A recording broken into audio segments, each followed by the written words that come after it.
Hey everybody, Baron here over at Arms and Arms, and today I'm going to be doing a comparison video on all of the different 365s that are currently out. Going across here, we'll start with the regular 365 here. This one happens to be the TAC Pack model, so instead of the two 10-round mags, it comes with three 12-round magazines, as well as a holster kit of sorts.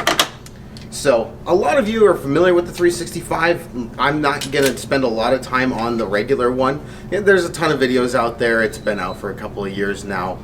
It's gotten a ton of attention. We've sold a ton of them. This gun has probably been the most popular carry gun of the last couple of years, and for good reason. It comes with good sights, it's a good size, and it has much more capacity than its competitors. So, very popular gun. In shooting these for comparison, I did a little bit of accuracy testing, some different speed drills. I ran the super test for those of you that are familiar with it. If you're not, you can look that up on Pistol Forum. It's a pretty good metric for just what you can do with the gun. Anyway, so ran it with the three different guns. The results were pretty much as expected. The 365XL was the easiest one to shoot, so it got the best score, and the SAS was the most difficult one to shoot, and it was terrible. So I'll get into that in a minute here. But the regular 365 with the TAC Pack, I just want to talk about the holster really quick. For holsters that SIG has sent from the factory, this is probably the best one they've had so far. You know, if it was on the shelf, I don't think I would recommend anybody spend their own money on it. But getting it with the gun, like, it comes with the outside the waistband loops like this, and also comes with IWB clips. It gives you a holster, and it was passable. I mean, it covers the trigger guard well. It's not particularly comfortable IWB.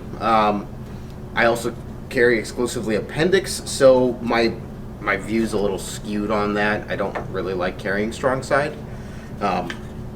But you know, for getting a holster in with the gun, this gives you something to start with, especially if you're just getting into it. This way you have less initial investment. You can start doing some of the more complex tasks, you know, if just practicing drawing from the holster, whatnot. So it's not it's not bad to throw that in there.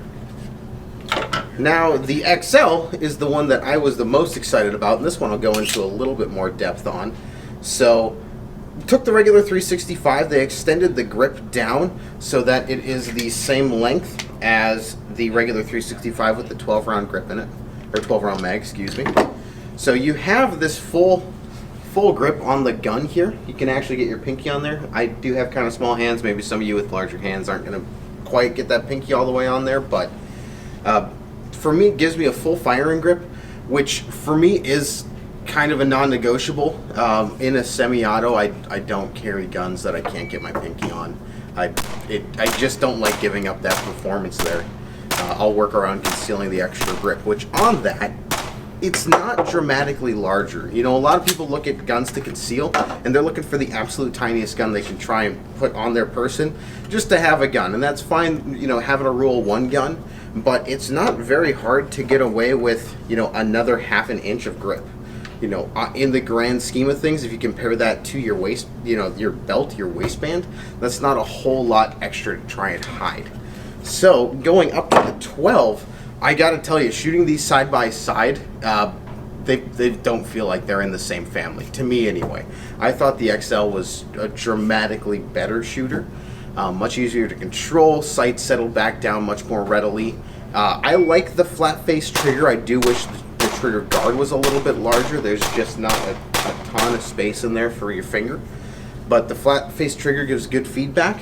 You know, having a little bit extra barrel and slide never hurts. Still have their x-ray sights on there, and it comes cut for a red dot, which is, that's where the future is going to be. I love red dots on handguns.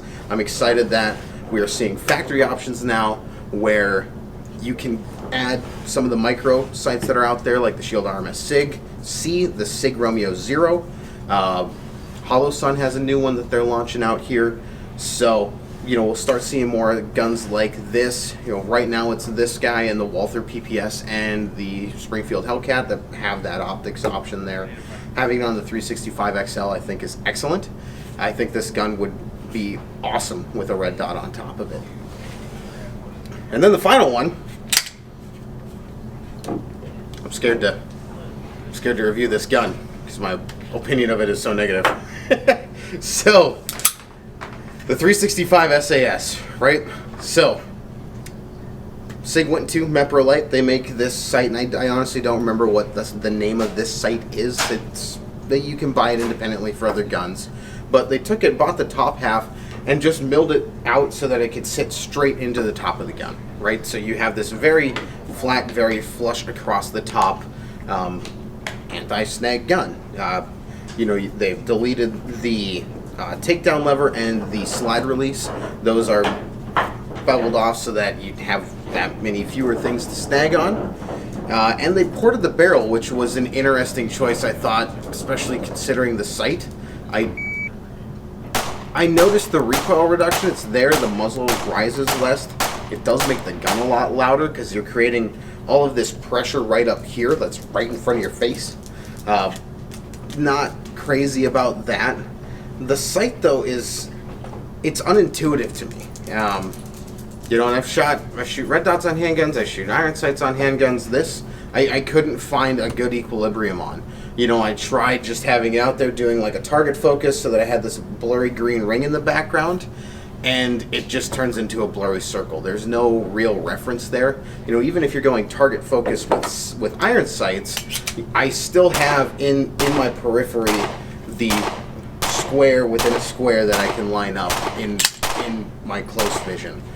With this, it just turns into this undefined blob, so I don't have a confident aiming reference.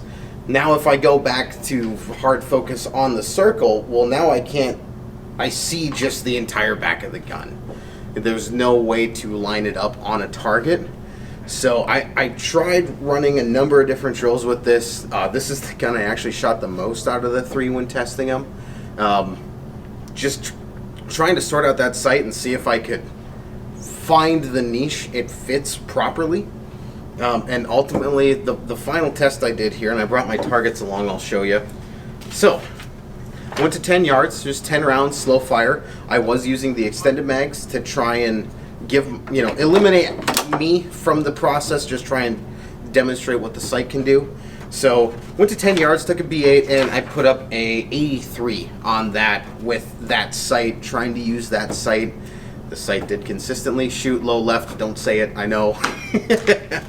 But then what I did is I took a target paster, one of the USPSA brown cardboard pasters, cut it in half, and I just stuck it over the sight so that I didn't have any of that reference, and I just aimed off the top of the slide. Just kind of put it out there, sort of cut the target in half and ran it that way, and I shot a 95. So, extrapolate from that data what you will as to how effective the sight is. I think for those of you familiar with like the ASP that was built on the old Smith & Wessons, I think a gutter sight like that might have almost been more usable. It's one of those things, I had a number of other customers that happened to be up there that I got to talk to. Some of them do carry guns as a profession. The one did bring up that if you were doing like ultra deep cover stuff, like if you were doing narc cop stuff, right, and having the gun was all that you really were worried about, and concealment was a larger priority, yeah, then maybe, you have that many less things sticking off of the gun. But even then, it's kind of a loud clinch pick to me, which I don't know why I'd spend extra money then to get that sight on there. So that's my terrible opinion on the 365 SAS.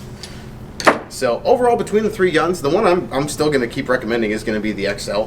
This one has been a strong favorite of mine. I know a couple of guys here that, having shot it now, are going to add it to their stables because they were that impressed with it. So it's a little bit smaller still than like your 43X or your Glock 48s, but still gives you that 12-round capacity, still gives you a full grip, has a lot of features on there that I think are really awesome upgrades, and that's been a consistent theme that SIG's been doing recently. If you look at like the 320X series that they're doing, it's a lot of features for not that much more than a basic, polymer frame striker fire gun from another manufacturer. So Same thing rolled into the 365XL. Onto that gun. The 365, the regular one, is going to continue to be a strong performer in the market. They're great guns.